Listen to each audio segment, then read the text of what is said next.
Shedeur Sanders deserved an opportunity. The Cleveland Browns needed a starting quarterback. Sounds like perfect timing. That and more on today's edition of Locked On NFL. The new Locked On NFL. The madman Tyler Rowland is your double shot of NFL espresso. With the Locked On local experts on every major story. Get ready, Rowland is revving up. The new Locked On NFL starts now. Locked On Podcast Network. Your team every day. Football fans, welcome into the Locked On NFL podcast, bringing you a double dose of the NFL's biggest stories with help from our local experts that know your favorite teams like no one else. I am your host, the madman, Tyler Rowland, joined today by Locked On NFL expert, Lauren Cox. On today's episode, we're going to break down how the NFC playoff picture looks now that the 49ers just handled the Carolina Panthers. We're going to talk about all of the quarterback news from Monday. J.J. McCarthy potentially out with a concussion. Joe Burrow back in, but he shouldn't be. But we got to start with the biggest news of the day, and it's the quarterback decision in Cleveland where Shedeur Sanders will be QB1. Before we dive into all of it, I do want to thank you for making Locked On NFL your first listen, and thank you for making the Locked On Podcast Network the number one sports podcast network. It's your team every day. Today's episode is brought to you by FanDuel. Right now, new customers can bet just $5, and if your bet wins, you'll get $300 in bonus bets to use across the app. The big news from Cleveland, my guy Spencer German, Locked On Browns, broke it down. Shedeur Sanders, QB1. Big news on Monday, less than 24 hours after Shedeur Sanders leads the Browns to a 24-10 win over the Raiders. Kevin Stefanski announcing on Monday via his Zoom press conference that he's sticking with Shedeur. Shedeur will be the starter moving forward. You could argue that it felt kind of obvious after that game that should be the move that they make. He also did share that Dillon Gabriel has cleared the concussion protocol, which means nothing holding him back from playing again this week. But he's sticking with Shedeur. And listen, I think it's the right decision, as I talked about on our post-game show. Shedeur he brought a spark to the offense that we hadn't seen. They scored 24 points. There were some things to like about the way that he just conducted things, and I get it. You know, there were some, he functioned largely within the structure of the offense and the things that they were trying to get him to call and run. But around that, you saw him improvise at times and make some plays downfield. That's something we hadn't seen from this offense just yet. And it also just felt like in general, guys played better than they had all year. That energy that he brings to the table seemed to rub off on all the guys on that unit just in general, and it showed. So I think this is the right call. It's a chance for Shedeur to finish out the season as the starting quarterback if he keeps playing well, and maybe, just maybe, even make the Browns' decision about what they're going to do with the quarterback position this offseason even easier, and instead of having to feel like they need to draft one, maybe they just decide, you know what, Shedeur's our guy. We'll see how it all plays out. But for at least another week, Shedeur Sanders, the starting quarterback of the Cleveland Browns. Now, again, I think this is perfect timing. I think the Browns season has been pretty rough, but now that they've lost a bunch of games, everybody knows that the season's kind of out the window. Fans are rooting for a draft pick. Now he gets to come in when the expectations are super low. I think that's good for him. But also, like Spencer was saying, the Browns actually get a look. What if this guy turns into your franchise quarterback and then you don't have to trade up with those two draft picks to get the quarterback of the future in this draft or take a risk on one of these guys who it's not like there's a home run Andrew Luck type prospect coming out this year, no matter what you think. So I think this is perfect timing for the Browns and Shedeur Sanders, and I'm excited that something that I thought should have happened a long time ago finally happened now, and it may very well end up being the best for both parties.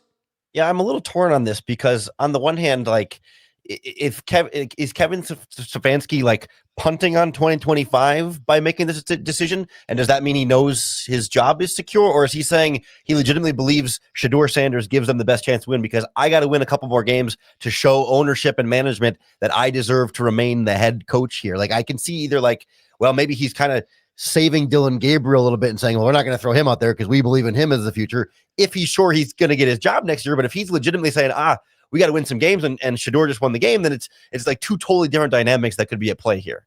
No, you're 100% right. And it would be very interesting to know behind the scenes what exactly is the true motivations here. But I got to be honest with you, since we can't know, in my opinion, I think that he is trying to win games. And I think that there is something There's the obvious thing. I don't know, Lauren. I guess sometimes I feel like these NFL teams, just because they run an NFL team, just because they're qualified, just because they may know more football than the average everyday person, doesn't mean that they make every decision correct that the average everyday person would be wrong about. Like, sometimes the simplest answer is the right answer, and Shedeur Sanders has a better arm than Dillon Gabriel. He's more mobile. He's a bigger body, more athletic dude. It always made sense that he was the better prospect. He would be the better player. And I think there's the other element of football that we all know exists: the swagger, the confidence, the momentum, the human factor of the game. And I'm sorry, there's no way around it. You could see it watching the Browns play. Shedeur inspires the team and gets the guys a different level of energy when he's out there, like Spencer was saying. I mean,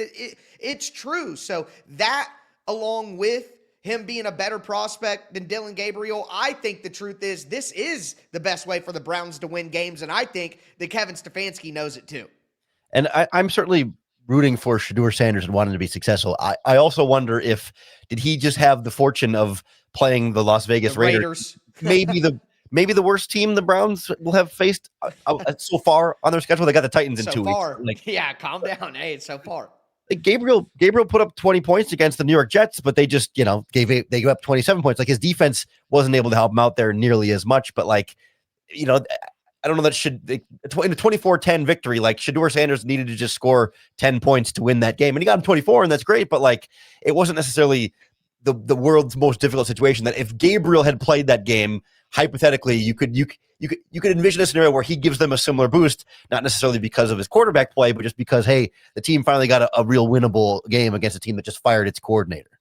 And I think right now, if you're doing the power rankings of right now, the Raiders may be the worst team in the NFL. Now, they just beat the Tennessee Titans, so it's easy to say, hey, they just beat them 3 or 4 weeks, or I guess it was longer than that. It was week 6. But it would be easy to say that. But the way that they're playing right now, and after firing Chip Kelly and all that, that's a fair argument. But I do think there's an energy and a pop here that it gives the teammates in an otherwise lost season for fact-finding purposes for the Browns. I just think it's a smart decision to make. And quite frankly, from an entertainment perspective, folks, Shedeur Sanders, so much more fun to watch. Even the big-time throws that he made down the field, Dillon Gabriel's arm can't do those. You're right. They probably would have won with Dillon Gabriel anyway, but I still think that the ceiling of the offense is much higher with Sanders' arm out there over Gabriel's. And I think for whatever reason it took them this long for him to get on the field, for better or for worse, the Browns could fall backwards into some magic here. Well, and one thing we should keep in mind, too, that presumably, right, the assumption was on draft day that coaching staff didn't want to draft Shedeur Sanders. Is it possible that this starter decision was also maybe not made by coaching staff? I could imagine the Haslams, at the very least, if they're not pushing him to be the starter, the Haslams would prefer the attention, the stories, the energy, the ticket sales, the TV ratings that the Sanders show is going to bring for the rest of the season.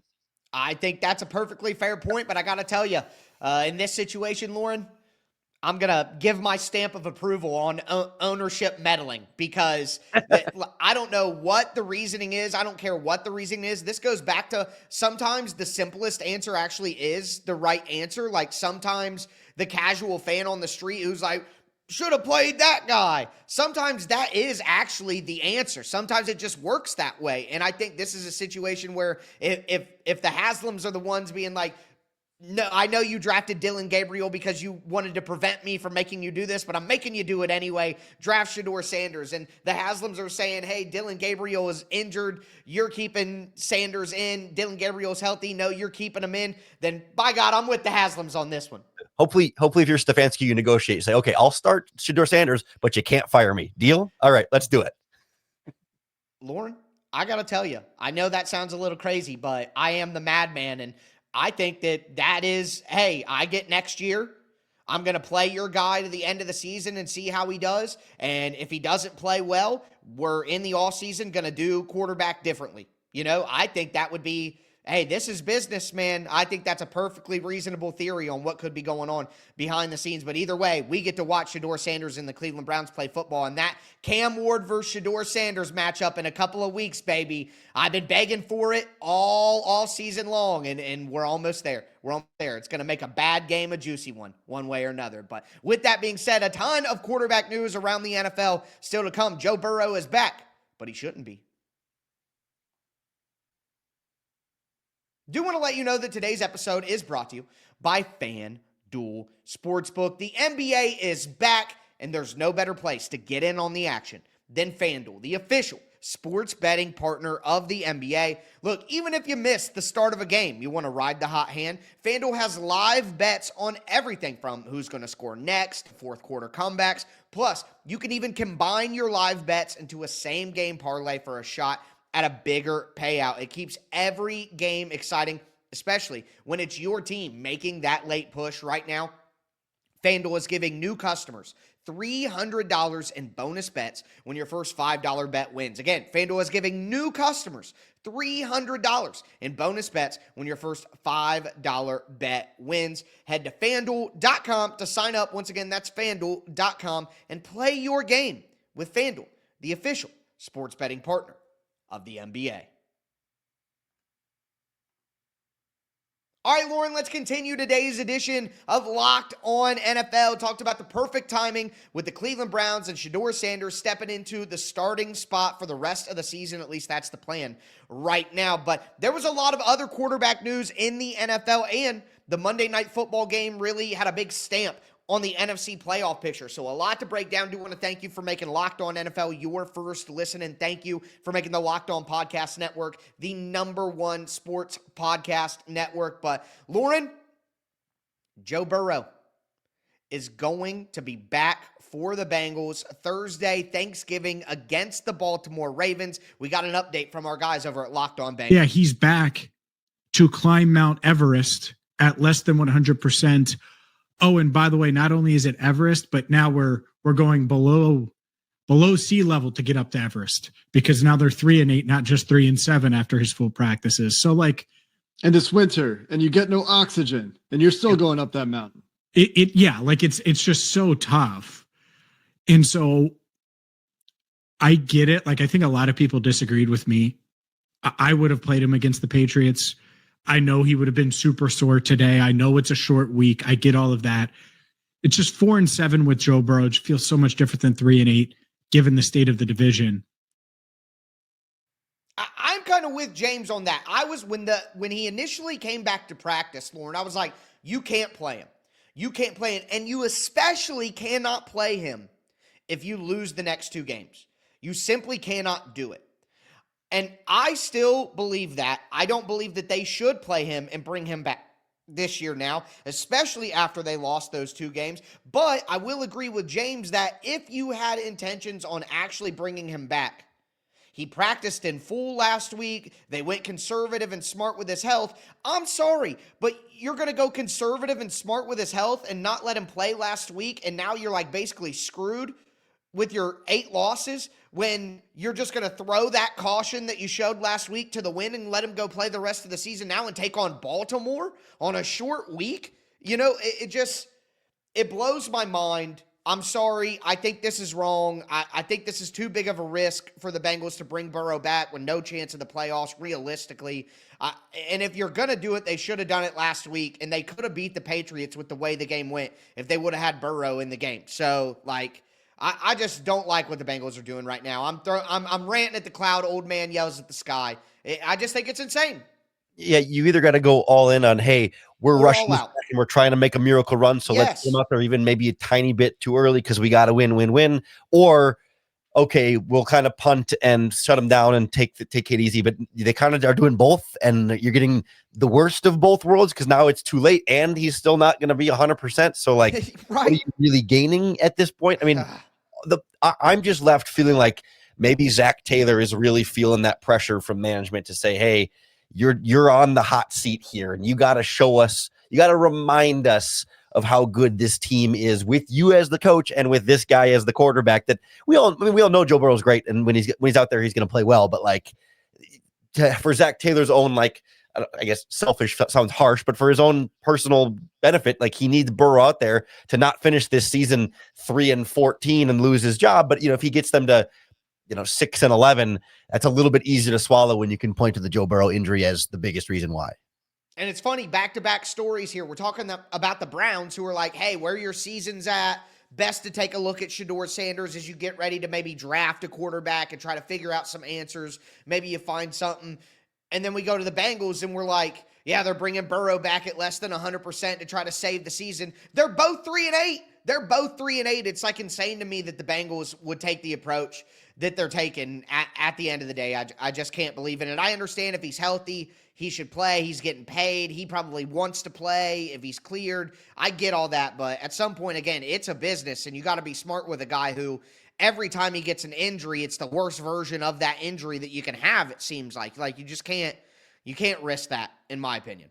And I wonder, is there, for a player like Burrow, is there any value to saying like, well, he hasn't played since week 2, and is it nice to at least like get him a few more late season reps so he doesn't go into the offseason having not played competitive football since early September? Like, for most quarterbacks, I might say yes, but like for MVP caliber quarterbacks, do they need a couple of games at the end just to kind of not stay sharp, but maybe just build some nice confidence and momentum going into the offseason? I'm saying, okay, like, see, at the last 3 games of the season, we were playing really well. Now we can go to 2026 healthy and really make that push again next year instead of losing out the rest of your games and feeling like, oh, woe is us, we can't do anything wrong. I'm sure that is the message behind the scenes. But I also think that your point earlier of, hey, Zach Taylor trying to win games to keep his job, I don't think you go out and trade for Joe Flacco in the division like that. If Zach Taylor isn't saying, I can win with Joe Flacco, I can keep us in the season with Joe Flacco. So I think they're in a rough spot. You're right. That probably is the message. I'm just saying I disagree if that's the message behind the scenes. But with that being said, we do got to move to more quarterback news because it was a crazy day on Monday. J.J. McCarthy looks like he's going to be out with a concussion. Wasn't an obvious thing that happened during the game, but he had symptoms after the game. And, you hate to make any bad jokes or anything, but McCarthy is really struggling out there. He struggled in this game, and it's got my friend Luke Braun from the Locked On Vikings podcast feeling like the sky is falling. You might think, man, that was the worst game I've ever seen. And like usually that's hyperbole. We feel like right at the end of a really bad game that, it's the worst thing you've ever seen. But there's obviously I genuinely think that might be the worst quarterbacking game we've ever seen. J.J. McCarthy ends the game with minus 0.5 EPA per play. Minus a half doesn't sound that bad. That means losing a half a point every time he touches the ball. That's staggering. That's worse than Atlanta. That's worse than the Chargers. Anything Wentz did, anything Ponder did. I mean, that's worse than anything we have ever seen. The Vikings got embarrassed in Lambeau. They gave, for the 3rd time this year, a career day to a backup running back. Special teams gaffe completely broke the team, and you saw the team quit. I think it's really difficult to see how this staff survives the season, let alone the players. I think the Vikings are heading toward a full-scale rebuild faster than they're ever going to compete. This gets worse before it gets better. We'll break it all down on Locked On Vikings. J.J. McCarthy has broke my man Luke. A full-scale rebuild. This team was 14-3 last year. Like, I know that Sam Darnold is gone, but and he's talking about changes to the staff. If they fire Kevin O'Connell, he will be hired in 30 seconds. I will literally give the little money that I have as a podcaster here, like just whatever I have, I will put it together and give it to the Tennessee Titans to make sure that Kevin O'Connell is hired as the head coach. I don't understand this reaction to J.J. McCarthy being bad. You picked the wrong quarterback. He's not good. It's tough when, I don't know if it was right before they drafted McCarthy or after, when Kevin O'Connell was quoted saying, usually organizations fail young quarterbacks before young quarterbacks fail organizations. And now, well, we're seeing a young quarterback failing an organization. Like, this very clearly feels like it all falls on the shoulders of the quarterback, and maybe by extension, the general manager selecting that quarterback. And there have been plenty of reasons to be critical of Kwesi over there, making some poor decisions in draft and free agency. But like, firing Kevin O'Connell would be horrendous. I mean, like, every NFC North team would be celebrating the firing of Kevin O'Connell. It's similar to the Matt LaFleur conversation in Green Bay. It's like, yes, please go ahead, fire him. Yes, we all want him gone. And usually, if your opponents want you to fire your coach, then you probably shouldn't. But I saw a tweet. I was trying to find it to give them proper credit, but somebody pointed out, like, someone with McCarthy is this, like, he looks like a quarterback who has fewer than 1,000 pass attempts since high school. Like, there's some Anthony Richardson to this, where he just like is inexperienced. I mean, I know he was at Michigan for, playing for 3 seasons, but like, he just hasn't thrown a lot of competitive passes against quality defenses, and like there's going to be growing pains and immaturity. Like I do think there's some reason to say, hey, patience is necessary here, even though it is absolutely abysmal. But at some point, you get real concerns. I think that it's fair to say that you get less patience for JJ McCarthy because you know that the situation and the ecosystem he is in is so favorable to quarterbacks. I just cannot wait. I cannot wait for the Anthony Richardson versus JJ McCarthy quarterback battle that will ensue this summer in Minnesota. I cannot wait for it. So excited. But with that being said, big moves in the NFC playoff picture. It's getting clearer. The 49ers roll the Panthers, and the Tampa Bay Buccaneers get a big-time update on Baker Mayfield's injury status coming out of Sunday Night Football. What a wild, wild Monday in the NFL. It's Locked On NFL, part of the Locked On Podcast Network, your team every day. Today's show is brought to you by our friends over there at Peloton. Look, folks, it's time to break through the busiest time of the year with a brand new Peloton cross-training Tread Plus that's powered by Peloton IQ. It's Peloton's most elevated technology and equipment yet that gives you real-time guidance, and it gives you endless ways to move, whether you want to work out by yourself or if you want to work out with your favorite instructor, like my personal favorite, Alex Toussaint. He always gets me fired up to tackle the day. And the thing I like about Peloton, it helps me achieve more in less times. They have features that help you plan, stay motivated, track your progress, and Peloton IQ also provides personalized workout plans and recommendations. That's something that I use right now during the busiest time of the year covering the NFL. They plan my workouts for me based on my mood, my vibe, and also my favorite instructors. So make sure you check it out and use it because it also helps you correct your form in real time, and it maximizes your reps. It counts your reps so that you can do it smarter, safer, and more efficient. Let yourself run, lift, flex, push, and go. Explore the new Peloton cross-training Tread Plus at onepeloton.com. All right, Lauren, let's cap off today's edition of Locked On NFL. Talked about all the big quarterback news in the NFL on Monday. Shedeur Sanders gets his opportunity. Burrow in, McCarthy out. Now we got to continue with that quarterback news with the Baker Mayfield injury update, and then the 49ers roll the Carolina Panthers. We'll talk about the impact in the NFC playoff picture. I do want to thank you, though, for making Locked On NFL your first listen, and thanks again for making the Locked On Podcast Network the #1 sports podcast network. But Baker Mayfield got good news. He had an injured shoulder, left shoulder. He was wearing a sling on the sideline, didn't finish the game against the Rams on Sunday night. I would imagine that some of that might have been precautionary because they were getting destroyed so bad, and he obviously wasn't feeling great out there. But looks like no significant damage, no serious injury. AC joint sprain was the report, something that he could potentially play through, and there's even the possibility he might play this weekend when the Tampa Bay Buccaneers go back out there. So not a significant injury, but my guy, James Yarko from Locked On Bucs, wonders if that even matters because the rest of the team looks lost. Right now, this team lacks heart. The defense, top to bottom, looks defeated. They do not look like they believe in themselves or their teammates, and you aren't going to win another game when that happens. Again, no, that doesn't mean I think Bowles has lost the locker room. What it means is that these players need something to remind them of the team that they were a month ago. They need something to remind them what they are actually capable of. I mean, they haven't played that way in quite some time. The defense is really struggling. 3 straight losses for the Tampa Bay Buccaneers. They play the Cardinals, the Saints, the Falcons, their next 3 games, and then they're at the Panthers, at the Dolphins, and then home against the Panthers. The Panthers may have lost that game against the 49ers that we'll talk about here in just a second, but they're still only a half game back, and they don't have any direct losses to the Buccaneers, so the pressure is still on, and they really need to turn it around quick.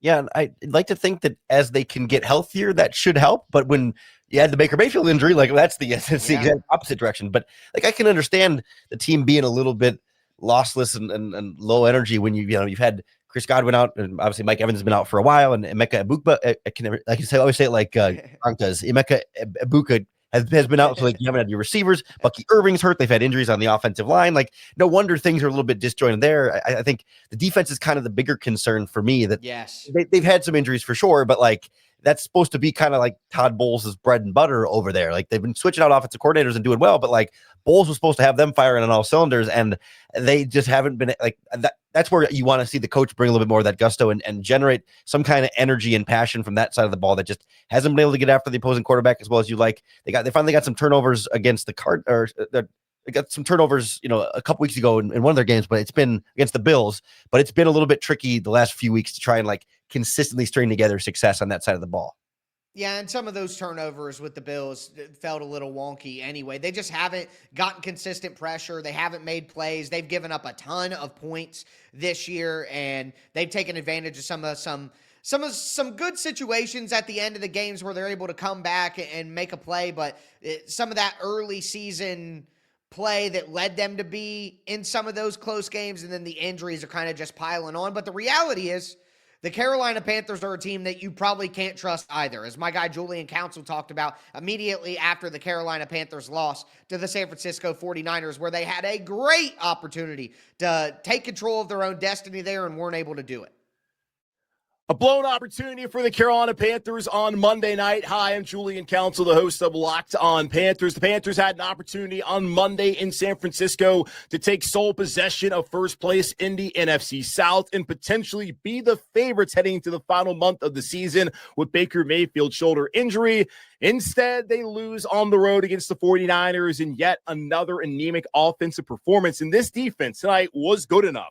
3 straight drives in the first half. Brock Purdy threw an interception. And what did the Panthers offense do with that? They scored 3 points. They had 3 first downs, 72 total yards in the first half, the lowest yardage and first down output in a half all season long. And eventually Dave Canales decided to open things up after having yet another conservative game plan. And that was not enough for the Carolina Panthers on this Monday night, a blown opportunity. And guess what? Good news. Actually, no, bad news. The Rams coming to town on Sunday. So in all likelihood, going from being tied for first place, potentially taking the sole possession of first place, to likely losing back-to-back games as the best team in the NFL comes to Carolina on Sunday. For more on the Carolina Panthers, tune in to Locked On Panthers on YouTube and wherever you listen to your favorite podcast.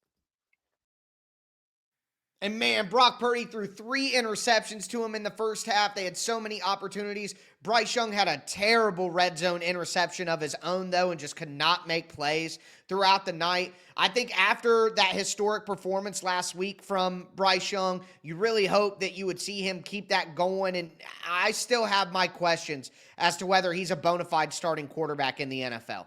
Yeah, I'm with you there 100%. Like, this is just an inconsistent team that sometimes can play well and sometimes can't. And I think you see this a lot with their offense in particular, being such a young team, right? A lot of, recent draft picks, but at all, those key skill position players, plus, even Rico Dowdle coming over in free agency is not like he's 27 now. He's 4 or 5 years into his career. Like, this is young players are going to make mistakes and do stupid stuff sometimes, even if it's a little bit uncharacteristic or just sort of like boneheaded stuff that like, oh, I'm not worried that all of a sudden, Ted McMillan or whatever is a bad player, but just that, like, well, you can't count on like that infallible consistency that a more veteran experienced team gets. And that's how you get a team that can look pretty bad against the 49ers, but then can beat the Falcons in overtime and can lose to the Saints, but beat the Green Bay Packers. And just from week to week, this is not a team I'm ready to trust in any way, shape, or form, but also I'm not ready to count out. I mean, they could beat the Rams and I wouldn't be totally floored, but then they could lose twice to the Buccaneers down the stretch and totally miss the playoffs.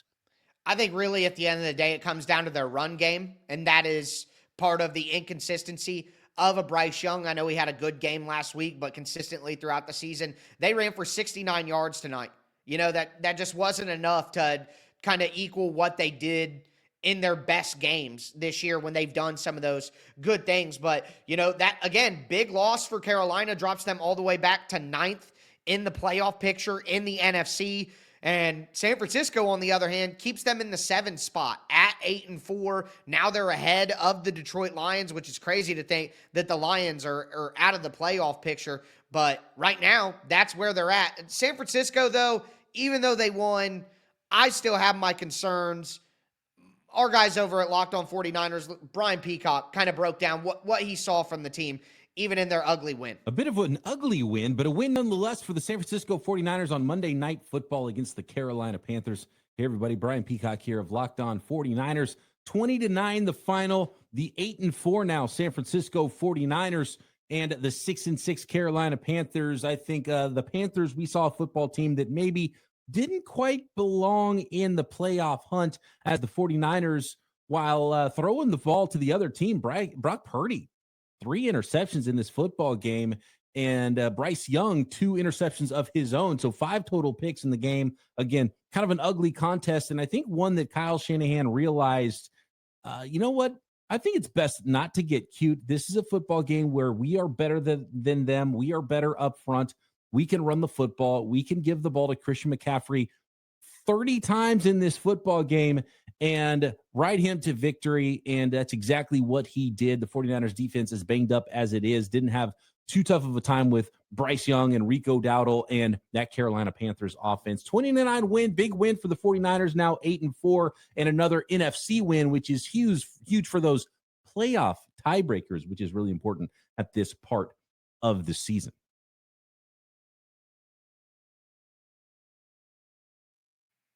If you had to bet on one team to make it in, the Lions or the 49ers, who are you rolling with? I still lean Lions there. I have trouble trusting the 49ers, but I do think it is meaningful that, they can be resilient and overcome a 3 interception game from Brock Purdy. When he talked about sticking to the running game there, like, you're not even getting 4 yards per carry from Christian McCaffrey, but just to like control the time of possession and recognize like, hey, this has got to be an ugly, slow win. Like, that kind of flexibility and versatility gives me some more confidence in them, at least in the regular season. Whereas I think, with the Lions, they're going to have some domes down the stretch there. 3 home games in the dome, and then at the Rams in the dome, at the Vikings in the dome. I think they'll be okay. I think Goff will play a little bit better, at least before you get to the postseason. And one big thing for the 49ers, too, they're 4-1 in their division. They don't play the Lions head-to-head this year, so it'll come down to some tiebreakers. They're way better conference record, 8-2 for the 49ers, way better division record, 4-1. So that's very important there for the 49ers as well. I don't really trust them. If they make it in the playoffs, I won't be picking them just because the defense and the injuries and all of that, but they definitely have a really strong opportunity to hold their spot, and they play the Browns and the Titans in their next 2 games. So they're in a pretty good spot, whether we trust them or not. But with that being said, that is going to do it for today's edition of Locked On NFL. I am your host, the Madman Tyler Rowland, for my co-host, Lauren Cox. As we tell you every episode, thanks for tuning in, and stay safe out there.